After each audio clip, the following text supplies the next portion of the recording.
الحمد للہ وکفا وسلام علی عبادہ الذین اصطفى اما بعد فاعوذ باللہ من الشیطان الرجیم بسم اللہ الرحمن الرحیم ولا تحسبن الذین قتلوا فی سبیل اللہ امواتا بل احیاء عند ربهم یرزقون وقال تعالی فی مقام آخر وَلَا تَقُولُوا لِمَنْ يُقْتَلُ فِي سَبِيلِ اللَّهِ أَمْوَاتٌ صدق اللہ مولانا العظیم۔ انتہائی واجب الاحترام سامعین و ناظرین، قرآن کریم کی مختلف مقامات سے دو آیات کریمہ تلاوت ہوئی ہیں۔ اللہ رب العالمین نے اس کائنات میں بہت سارے درجات اور مراتب رکھے ہیں، اور ان مراتب اور منازل میں انعام یافتہ طبقوں کا اہمیت سے بیان فرمایا ہے۔ انعم اللہ علیہم من النبیین والصدیقین والشہداء والصالحین۔ انعام یافتہ طبقے چار بیان فرمائے ہیں۔ ان چار طبقات میں سب سے پہلا نبوت والا درجہ اور مرتبہ بیان فرمایا ہے، اور اس درجے اور مرتبے پر کوئی شخص اپنی کسبی اور ذاتی محنت کی وجہ سے فائز نہیں ہو سکتا، وہ براہ راست رب تعالیٰ کا انتخاب ہے۔ نبوت اللہ تبارک و تعالیٰ اپنے انتخاب کی وجہ سے مرحمت فرماتے ہیں، اس میں کسی ذاتی صلاحیت، کسی ذاتی کاوش اور محنت کا دخل نہیں ہوتا، لیکن باقی جو تین درجات ہیں، شہداء، صالحین، صدیقین، ان درجات میں اللہ تبارک و تعالیٰ نے گنجائش رکھی ہے کہ جو شخص جس طرح محنت کرے گا، جس طرح کی طلب رکھے گا، ان مراتب پر فائز ہو سکتا ہے۔ میں آپ کے سامنے نبی اکرم صلی اللہ علیہ وسلم کی فضیلت اور آپ صلی اللہ علیہ وسلم سے کی ہوئی دعا وہ سامنے رکھتا ہوں، جس سے شہادت اور شہید کا مرتبہ کھل کر سامنے آ سکتا ہے، اور ہمیں فلسفہ شہادت کے بارے میں معلوم ہو سکتا ہے کہ کس قدر عظیم الشان درجہ اور مرتبہ ہے کہ آقا دو جہان صلی اللہ علیہ وسلم باوجود اس کائنات میں فخر موجودات ہونے کے، باوجود ختم الانبیاء والمرسلین ہونے کے، باوجود اللہ تبارک و تعالیٰ کی ہر نعمت کے عظمیٰ پر فائز ہونے کے، ایک نعمت کے بارے میں بڑے شوق اور شغف رکھنے والے محسوس ہوتے ہیں۔ آپ صلی اللہ علیہ وسلم نے فرمایا لَوَدِدْتُ أَنْ أُقْتَلَ فِي سَبِيلِ اللَّهِ ثُمَّ أُحْيَا ثُمَّ أُقْتَلُ ثُمَّ أُحْيَا ثُمَّ أُقْتَلُ ثُمَّ أُحْيَا ثُمَّ أُقْتَلُ۔ آپ صلی اللہ علیہ وسلم نے ترغیباً اور شوق کے طور پر فرمایا کہ میرا دل یہ چاہتا ہے کہ میں اللہ کے رستے میں شہید کیا جاؤں، پھر زندہ کیا جاؤں،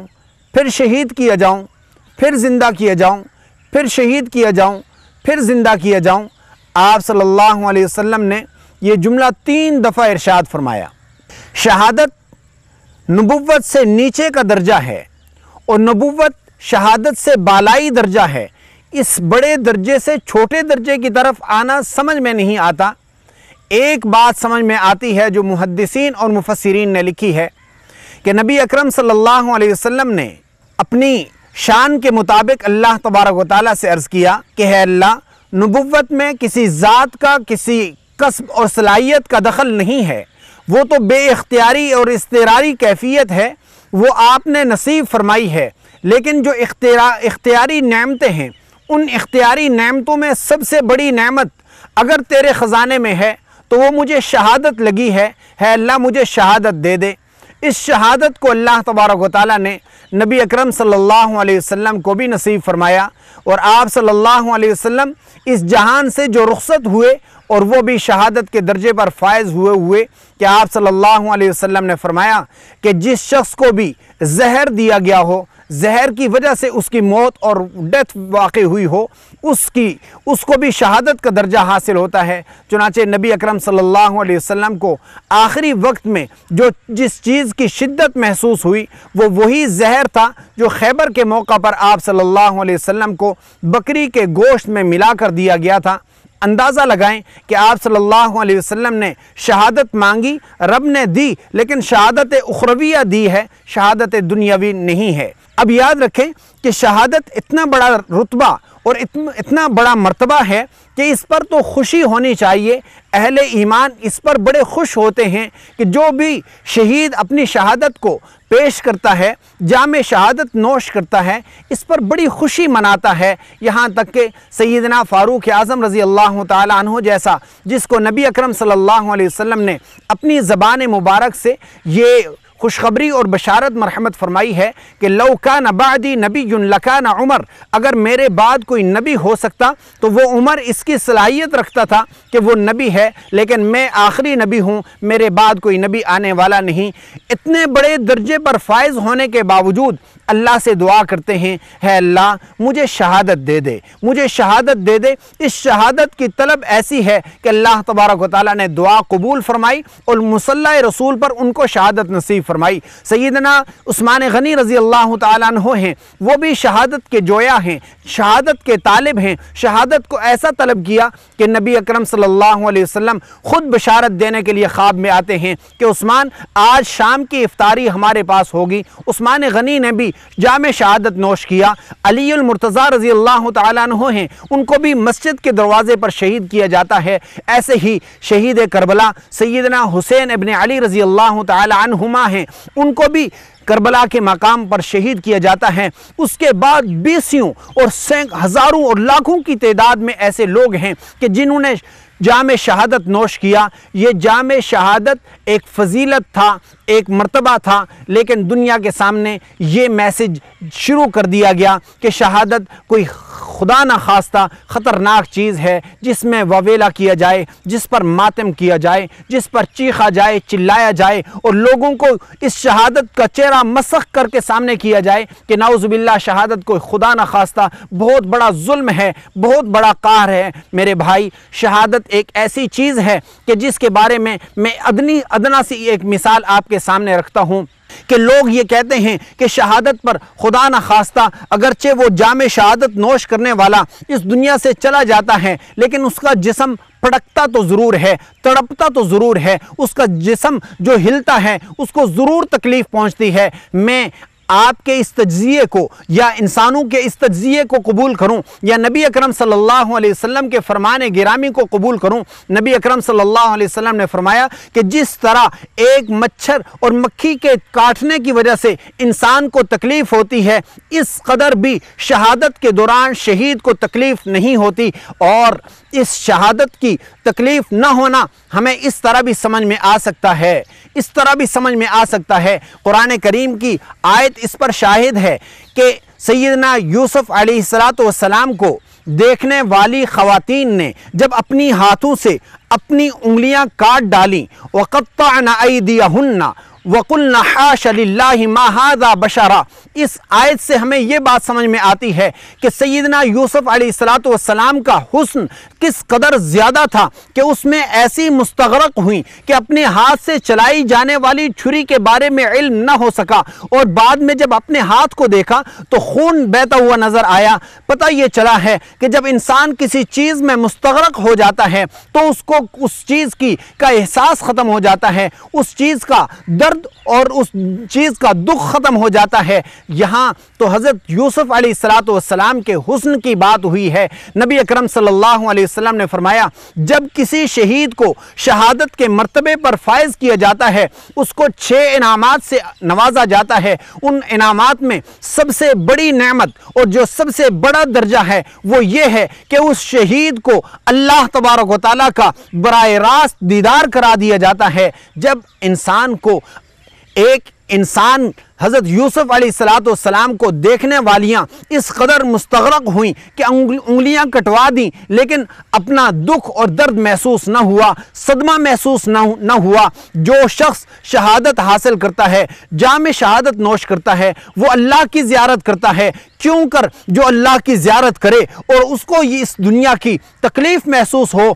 نہیں سکتا، یہ ہمارا تجزیہ ہو سکتا ہے، لیکن اللہ کے نبی نے فرمایا سب سے پہلے شہید کو جو بڑا درجہ دیا جاتا ہے، اس کے گناہ معاف کر دیے جاتے ہیں، جنت میں حوروں کے ساتھ اس کا عقد کیا جاتا ہے، اور اس سے بڑا درجہ یہ کہ اللہ کی براہ راست زیارت کرا دی جاتی ہے۔ اتنے بڑے درجے پر کوئی ماتم نہیں، کوئی وویلا نہیں، کوئی شور نہیں، اس پر تو خوشی ہونی چاہیے تھی، لیکن پھر بھی دوست لوگ کہتے ہیں کہ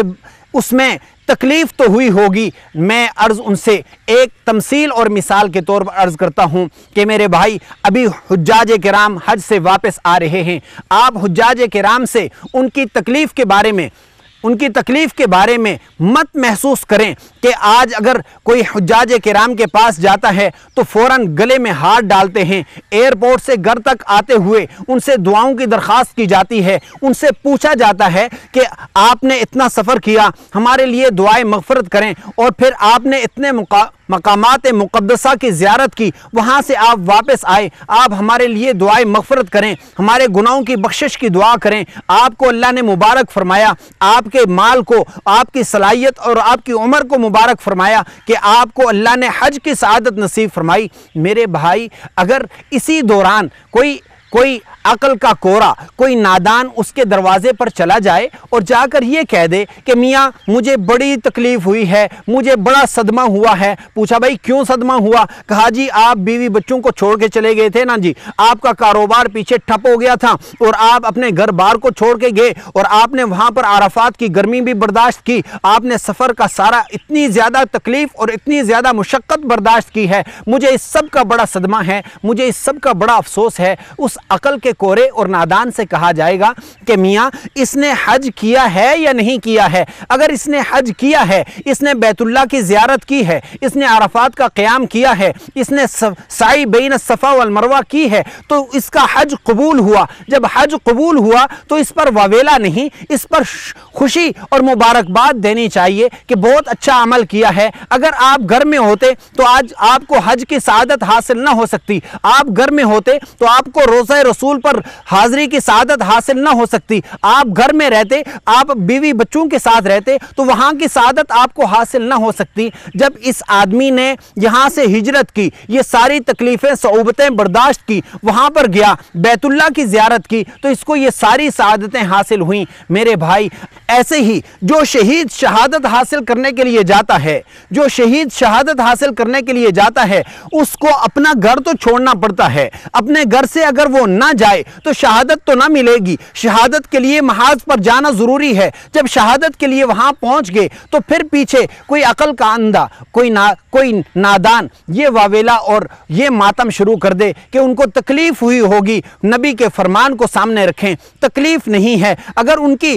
ان صعوبتوں پر رونا ہے، ان کی اس صعوبتوں پر اور اس مشقت پر افسوس کرنا ہے تو میرے بھائی ان کو تو شہادت حاصل نہیں ہو سکتی تھی۔ شہادت تو تبھی حاصل ہوئی ہے کہ انہوں نے اپنا گھر بار چھوڑا ہے، انہوں نے اپنے بیوی بچے چھوڑے ہیں، اور یہاں تک کہ سیدنا حسین ابن علی رضی اللہ تعالی عنہما نے تو حد کر دی، اپنے خاندان کے 72 تنوں کو ساتھ لے جا کر اور جام شہادت نوش کیا ہے۔ اس شہادت پر ہر مسلمان کو خوشی ہونی چاہیے۔ شہادت ایک بہت بڑا مرتبہ ہے، بہت بڑی فضیلت ہے، نبی اکرم صلی اللہ علیہ وسلم کی مانگی ہوئی دعا ہے۔ اس شہادت پر ہمیں جتنا بھی فخر، جتنا بھی خوشی منانی چاہیے اتنی ہی کم ہے۔ اس شہادت کو اگر ہم عزت اور شرف سمجھتے ہیں تو ہمارے لیے سعادت، اور اگر اس کو ہم وویلا کی چیز اور اس پر فریاد اور آو بکا اور ماتم کی چیز سمجھتے ہیں تو ہماری ہی رذالت اور ہماری ہی ذلت ہے۔ اس لیے سامعین ذی قدر، ہمیں معلوم کر لینا چاہیے کہ سعادت، یہ شہادت سعادت ہے، اور سعادت جس شخص کو بھی حاصل ہو جاتی ہے دنیا میں بھی وہ سعید ہے، آخرت میں بھی وہ سعید ہے، اور اگر اس سے کوئی دور ہے، بھاگتا ہے، اس پر واویلا کرتا ہے تو وہ دنیا میں بھی شقی اور آخرت میں بھی شقی ہوگا۔ اللہ تبارک و تعالی ہمیں اور ہر مسلمان کو شہادت کا جذبہ اور سعادت کا جذبہ نصیب فرمائے۔ اللہ تعالی ہمیں جو کچھ کہا سنا اس کی سمجھ نصیب فرما دے۔